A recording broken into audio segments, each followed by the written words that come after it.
Okay, you might want to know how I met my first husband. Yes. Of course, had no desire to be married. I was going to have a career. I wasn't sure what my career was, but I knew it had to be with people of some sort. And but anyway, I met him as a dare.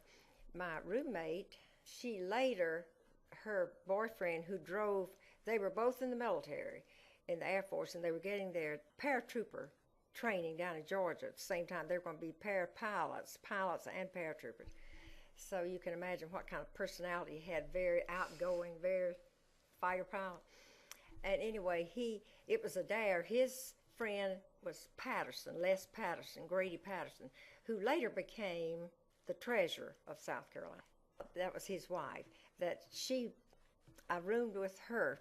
I moved in with them in Columbia, one of the brand new apartment buildings that faced the Capitol right there. We could see the Capitol right there now. But anyway, she introduced me to him.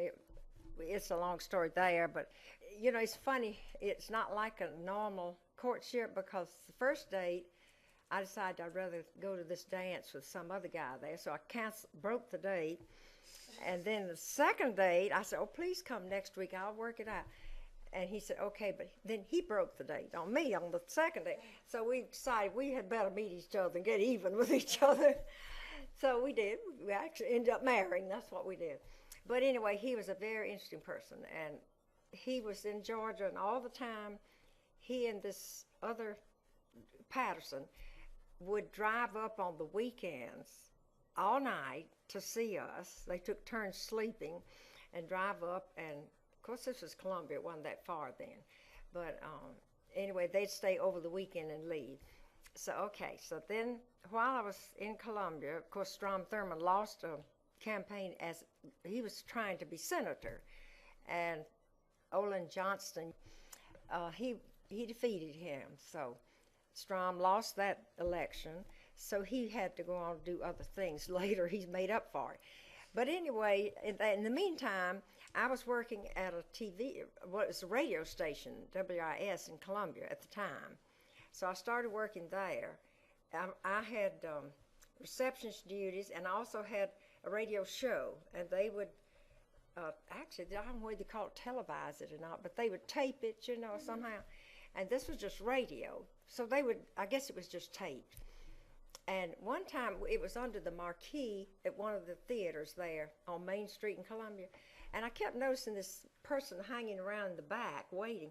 And I didn't know who it was. It was William Jennings Bryan Dorn. He was our representative from this area. And so he was waiting for us to finish. And then when we finished, he came up to me and said, introduced himself, and he asked if I'd consider going to Washington with him. And I said, "Ooh, I don't know, let me think." So as you do any time, you ask a lot of people what they think and everything. So I decided to go, because I said, this is my chance, So I did. And I don't know how I got a place to stay, but it was a real nice home there on Connecticut Avenue near all the embassies. And this lady, she and her husband, they called it the Mother Away from Home place. And I think there were about 20 girls some of them were from Peru and, all around. And we had like 2 in a room. I had a private room, and maybe 2 or 3 others had private rooms. But that's where I stayed. And that was interesting, because they had breakfast, and they did have dinner at night. So we had lunch, at your work. Okay, so I was working on the Hill there. He was on Capitol Hill in Washington.